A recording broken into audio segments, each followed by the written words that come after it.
Hello anime lovers, നമ്മൾ ഇന്ന് കാണാൻ പോകുന്നത് the beginning after the end season 1-ലെ 7ാമത്തെ എപ്പിസോഡാണ്. സോ ഇതിനു മുമ്പുള്ള എപ്പിസോഡ് ആരെങ്കിലും കാണാത്ത ഒരു വീഡിയോ കാണുന്നുണ്ടെങ്കിൽ താഴെ ഡിസ്ക്രിപ്ഷനിലും മുകളിൽ ലൈക്ക് കാർഡിലും ഞാൻ ലിങ്ക് കൊടുക്കാം. പെട്ടെന്ന് പോയിട്ട് എല്ലാവരും കണ്ടിട്ട് വരിക, എന്നാലേ ഈ കഥ മനസ്സിലാവുള്ളൂ. വീഡിയോ ഇഷ്ടമായിട്ടും ലൈക്ക് ചെയ്ത് പോകുന്ന ഒരുപാട് പേര് ഞാൻ ഈയിടെയായിട്ട് കാണാറുണ്ട്. അതുകൊണ്ട് വീഡിയോ ഇഷ്ടപ്പെട്ടെങ്കിൽ ലൈക്ക് ചെയ്യാൻ മടിക്കണ്ട, അതിന് അത്ര വലിയ പണിയൊന്നുമില്ല. നിങ്ങളൊന്ന് ജസ്റ്റ് ക്ലിക്ക് ചെയ്താൽ മതി. അപ്പോൾ വീഡിയോ കാണുന്ന എല്ലാവരും ലൈക്ക് ചെയ്തല്ലോ, ലൈക്ക് ചെയ്തെന്ന് ഞാൻ വിചാരിക്കുന്നു. അതുകൊണ്ട് അടുത്ത വീഡിയോ കാണാൻ വേണ്ടി സബ്സ്ക്രൈബ് കൂടി ചെയ്യാം. എന്നാ anime lovers, once again welcome back to Animo Exposure.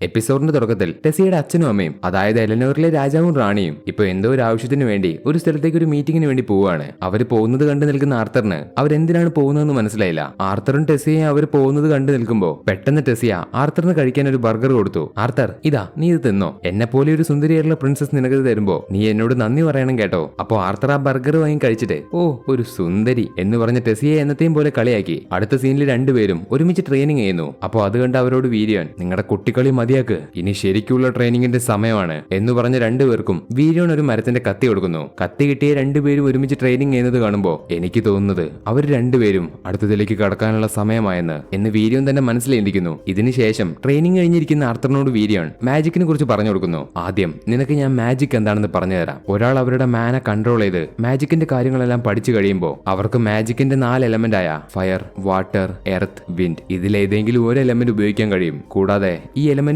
പഠിച്ചെടുക്കുന്നത് ഓരോ രാജ്യത്തെയും ആൾക്കാർക്കനുസരിച്ചായിരിക്കും. അതായത് ഞങ്ങൾ എൽഫുകൾ കൂടുതലും വിൻഡ് എലമെന്റ് ആണ് ഉപയോഗിക്കാറുള്ളത്. അതുപോലെ ഞങ്ങളിലെ ചുരുക്കം ചില ആൾക്കാർക്ക് വാട്ടറും എർത്തും ഉപയോഗിക്കാൻ കഴിയും. പക്ഷേ ഡോർഫ് കിണ്ടത്തിലെ ഡോർഫുകൾ എർത്തും ഫയറും എലമെന്റുകളും നല്ലതുപോലെ ഉപയോഗിക്കും. അതുപോലെ മനുഷ്യന്മാർക്ക് മാത്രം ഈ 4 എലമെന്റും ഒരുമിച്ച് ഉപയോഗിക്കാൻ കഴിയും. എന്ത് 4 എലമെന്റോ? അതെ, അവർക്ക് 4 എലമെന്റുകൾ ഉപയോഗിക്കാൻ കഴിയും. എന്നിരുന്നാൽ പോലും അതിന് കഴിവുള്ള ചുരുക്കം ചില ആൾക്കാർക്ക് മാത്രമേ ഈ 4 എലമെന്റുകൾ ഉപയോഗിക്കാൻ കഴിയുള്ളൂ. ഇങ്ങനെ 4 എലമെന്റ് ഉപയോഗിക്കുന്ന ആൾക്കാർ വളരെ കുറവാണ് എന്നിങ്ങനെ വീര്യൻ ആർത്തറിന് പറഞ്ഞു കൊടുക്കുന്ന സമയത്ത് പെട്ടെന്ന് ടെസിയെ വീര്യനോട് എന്തുകൊണ്ട് ആർത്തർ ട്രെയിനിങ് ചെയ്യുന്ന സമയത്ത് എന്നെ പോലെ മാജിക് ഉപയോഗിക്കാത്തത്? അതിന് വീര്യൻ അവളോട്, കാരണം അവൻ ഒരുപാട് വീക്കാണ്. നിന്റെ മാനാകോറിന്റെ അകത്ത് ഒരു ബീസ്റ്റ് വില്ലുണ്ട്, ഒരുപാട് പവർഫുൾ ആയ ഒരു ബീസ്റ്റ് വിൽ. ആ ബീസ്റ്റ് വിൽ നിന്റെ ശരീരത്തിന്റെയും നിന്റെ മാനാകോറിന്റെയും ഇടയിലുള്ള ബാലൻസിനെ നശിപ്പിച്ചുകൊണ്ടിരിക്കുകയാണ്. അതുകൊണ്ടാണ് നിന്റെ നെഞ്ച് നിനക്ക് വേദന എടുക്കുന്നത്. അത് കേട്ട ആർത്തർ അവന്റെ മനസ്സിൽ സിൽവിയെ ഓർക്കുന്നു. അപ്പൊ വീര്യൻ ആർത്തറിനോട്, നമുക്ക് ആദ്യം നിന്റെ ശരീരവും മാനാകോറും തമ്മിലുള്ള പ്രശ്നം ഇല്ലാതാക്കണം. അത് കേട്ട് ടെസിയെ എണീറ്റ് ആർത്തറിനെ ഒരു മാതിരി നോക്കുന്നു. എന്തിനാ നീ എന്നെ ഇപ്പൊ അങ്ങനെ നോക്കുന്നേ? ഹേയ് ഒന്നുമില്ല ആർത്തർ, ഞാൻ നിന്നെ അടിക്കുമ്പോ നിനക്ക് എപ്പോഴും വേദന എടുക്കുന്നുണ്ടല്ലേ, അതുകൊണ്ട് നിനക്ക് കുഴപ്പമൊന്നുമില്ലല്ലോ, പിന്നെ വേദന എടുക്കില്ലേ? നീ അതുപോലെ അടിച്ച ആർക്കായാലും വേദന എടുക്കും എന്ന് ആർത്തർ അവളോട് തിരിച്ചു പറയുന്നു. എൽഫുകൾ അവരുടെ 10ാമത്തെ വയസ്സിന്റെ ഉള്ളിൽ മാന അവേക്കൻ ചെയ്താൽ അവരെ ശക്തിയുള്ള എൽഫുകളായിട്ട് കണക്കാക്കും. അതിൽ ടെസിയ ആവട്ടെ അവളുടെ 9ാമത്തെ വയസ്സിൽ മാന അവേക്കൻ ചെയ്തു. അന്ന് മുതൽ അവൾ ആർത്തറിന്റെ കൂടെ ട്രെയിനിങ് ചെയ്യാൻ തുടങ്ങി. അവൾ അവന്റെ കൂടെ പ്രാക്ടീസ് ചെയ്ത് എല്ലാ കാര്യങ്ങളും പഠിച്ചെടുത്തു. ഇപ്പൊ ട്രെയിനിങ് ചെയ്തുകൊണ്ടിരിക്കുന്ന ആർത്തറിനോട് വീര്യൻ, ആർത്തർ നിനക്ക് ഇപ്പോഴും കുറച്ച് ശക്തിയുണ്ട്, അതുകൊണ്ട് ഇപ്പൊ നമുക്ക് നിന്റെ ശരീരത്തിലുള്ള ബീസ്റ്റ് വിൽ അവേക്കൻ ചെയ്യാം. ഇതിലൊരു പക്ഷേ നീ വിജയിക്കുകയാണെങ്കിൽ നിനക്കിനി ഒരിക്കലും വേദന അനുഭവിക്കേണ്ടി വരില്ല. അതുകൂടാതെ നീ യഥാർത്ഥ ബീസ്റ്റ് ടമറായിട്ട് മാറും. ഇത് കേട്ട് ആർത്തർ ചിരിച്ചുകൊണ്ട് അത് ചെയ്യാൻ വേണ്ടി പറയുന്നു. അങ്ങനെ വീര്യൻ അയാളുടെ കയ്യിലേക്ക് മാന കൊണ്ടുവന്നു. ഞാൻ നിന്റെ മാന കോറിലേക്ക് എന്റെ ഈ കൈ വെക്കും. അപ്പൊ അത് കാണുന്ന ടെസി ആവട്ടെ, ഇതുകൊണ്ട് അവന് കുഴപ്പമൊന്നും ഉണ്ടാവില്ലല്ലോ. ഹേയ് ഒരിക്കലുമില്ല, നിനക്ക് ചെറിയൊരു ചൂട് അനുഭവപ്പെടും, പക്ഷേ അത് അത്ര വലുതൊന്നുമല്ല എന്ന് പറഞ്ഞ് വീര്യൻ ആർത്തറിന്റെ നെഞ്ചിലേക്ക് കൈവച്ചു. അപ്പൊ ആദ്യം വലിയ കുഴപ്പമില്ലായിരുന്നെങ്കിലും ആർത്തർ വേദന കൊണ്ട് പെട്ടെന്ന് അലറി കരയാൻ തുടങ്ങി. ഉടനെ അവന്റെ ശരീരത്തിൽ നിന്ന് ഒരു വലിയ ഫോഴ്സ് പുറത്തേക്ക് വന്ന് ടെസിയയും വീര്യനും ദൂരേക്ക് തെറിച്ചു വീണു. പെട്ടെന്ന് തന്നെ ആർത്തർ പഴയതുപോലെ ആവുന്നുണ്ട്. എന്താ ഇപ്പൊ സംഭവിച്ചേ എന്ന് പറഞ്ഞ് വീര്യൻ ഷോക്കായി. എന്നിട്ട് ടെസിയ അവന്റെ അടുത്തേക്ക് ഓടി വന്നപ്പോ അവന്റെ ബോധം പോയി. അടുത്ത സീനിൽ ആർത്തർ കണ്ണു തുറക്കുമ്പോ അവനിപ്പോ കൊട്ടാരത്തിലാണ്. അതുപോലെ അവന്റെ മുൻപിൽ വീര്യൻ ഇരിക്കുന്നുണ്ട്. കണ്ണു തുറക്കുന്ന ആർത്തറിനോട് വീര്യൻ ഇപ്പൊ എങ്ങനെയുണ്ടെന്ന് ചോദിക്കുമ്പോ അവന് വലിയ കുഴപ്പമൊന്നും ഇല്ലാന്ന് പറഞ്ഞു. അപ്പൊ വീര്യൻ ആർത്തറിനോട്, നീ നിന്റെ ബീസ്റ്റ് വില്ലിനെ ഇതിനു മുമ്പ് കണ്ടിട്ടുണ്ടോ? നിനക്കത് എന്താണെന്ന് അറിയോ? അതിന് ആർത്തർ, അവൾ ഒരു ഡ്രാഗനാണ്. എന്ത് ഡ്രാഗനോ?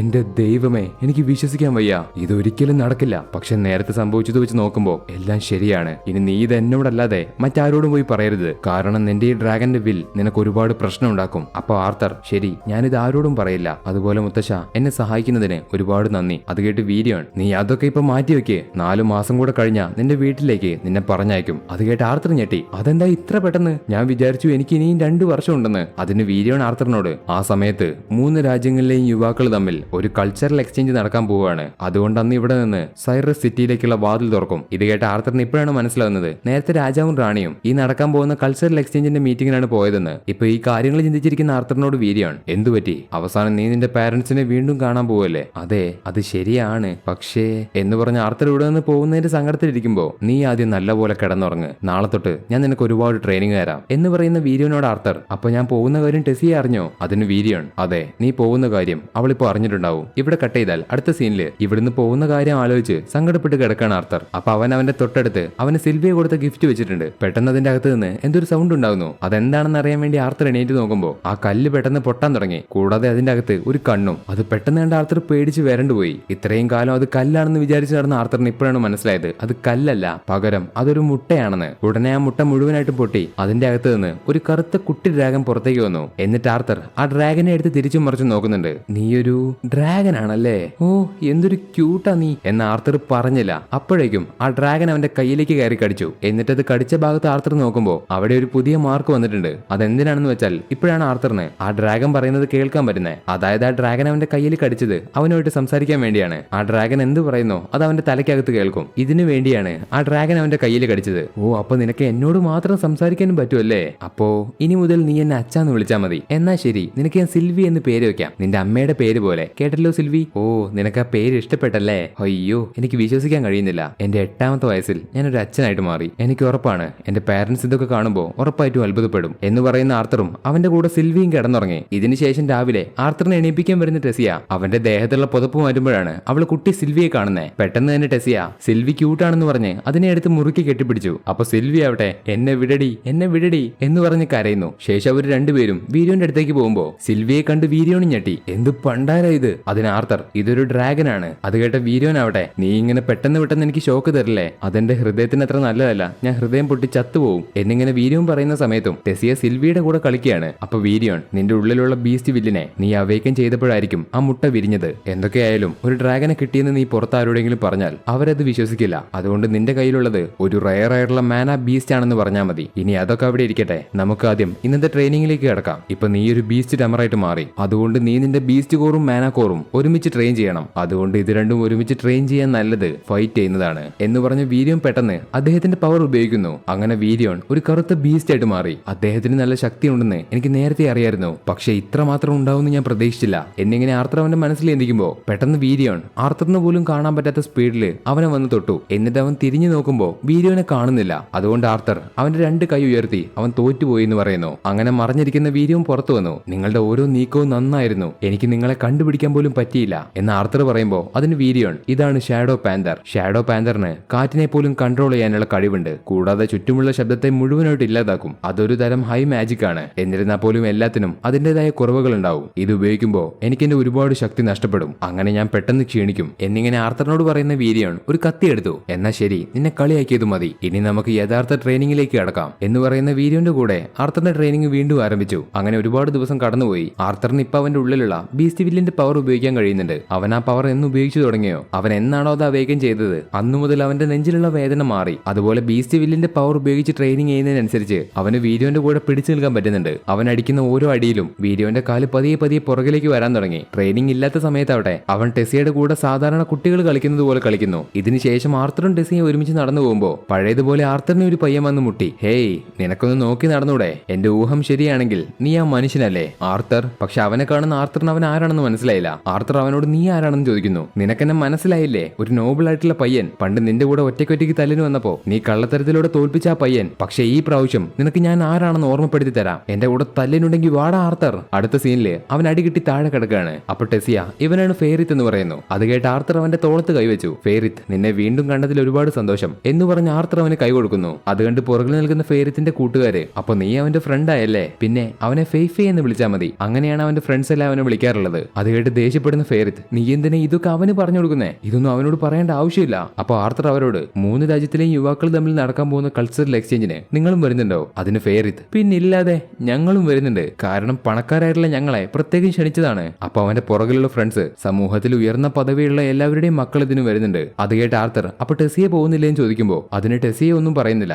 അവൾ പോകുന്ന കാര്യം ആർക്കും അറിയില്ല. ആ സമയത്ത് ഫേറിത്ത് അവരോട്, നമ്മുടെ വീക്ക് ആയിട്ടുള്ള പ്രിൻസസിനെ വീണ്ടും നഷ്ടപ്പെടുത്താൻ നമുക്ക് കഴിയില്ല, അതുകൊണ്ടാണ് പ്രിൻസസിനെ അവർ കൊണ്ടുപോകാത്തത്. അത് കേട്ട് ടെസിയെ ആവട്ടെ, എന്നെ കണ്ടിട്ട് നിനക്ക് വീക്ക് ആണെന്ന് തോന്നുന്നുണ്ടോ എന്ന് പറഞ്ഞ് അവന്റെ മുഖത്തിനിട്ട് കൈ ചുരുട്ടി ഒരു ഒറ്റയടി. അപ്പൊ കൂടുതൽ പ്രശ്നം ഉണ്ടാവണ്ടെന്ന് വിചാരിച്ച് ആർത്തർ അവളുടെ കൈ പിടിച്ച് അവിടെ നിന്ന് ഓടി പോവാണ്. എന്നിട്ട് അവരൊരു സ്ഥലത്തെത്തുമ്പോ ആർത്തർ ടെസിയയോട്, ഒരു പ്രിൻസസ് സ്വന്തം രാജ്യത്തിലെ ആൾക്കാരെ ഇങ്ങനെ അടിക്കാനൊന്നും പാടില്ല, നിനക്കെന്താ ഈ കാര്യങ്ങളൊന്നും അറിയില്ലേ, ആദ്യം നീ ഒരു പ്രിൻസസിനെ പോലെ പെരുമാറാൻ പഠിക്കേ എന്ന് പറഞ്ഞ് ആർത്തർ പെട്ടെന്ന് ടെസിയോട് ദേഷ്യപ്പെടുന്നു. അത് കേട്ട് ടെസിക്ക് പെട്ടെന്ന് സങ്കടം വന്നു. നീ നിന്റെ വീട്ടിലേക്ക് തിരിച്ചു പോവാണ്, പക്ഷെ എനിക്ക് നിന്റെ കൂടെ വരാൻ കഴിയില്ല. ഇത്രയും സങ്കടത്തിലിരിക്കുന്ന എന്നോട് എന്റെ അച്ഛൻ എന്നോട് എങ്ങനെയാണോ ദേഷ്യപ്പെടുന്നത് അതുപോലെ നീ എന്നോട് ദേഷ്യപ്പെടുന്നു.